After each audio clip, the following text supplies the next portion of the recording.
দেখো বন্ধুরা, একটা আম গাছের এই আমটা কাঠেমন আম, গাছটা আগা মরে যাচ্ছে।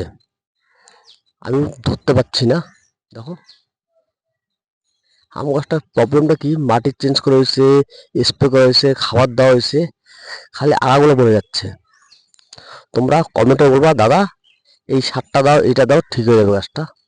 তার জন্যই আজকে আমার মাথা ঢুকছে না গাছটা নিয়ে কি করবো। দেখো সব আগাগুলো মরে যাচ্ছে, কি করবো গাছটা নিয়ে আমি সেটাই ভাবছি। দেখো আগাগুলো মরে যাচ্ছে, তোমরা কমেন্টে বলবে ভাই একটু, ঠিক আছে। এত দামের গাছ, গাছটার দাম 500 টাকা নিয়েছিল আমার থেকে। দেখো দুঃখের সহিত ঘটনা। এই দেখো আর পাতা নেই।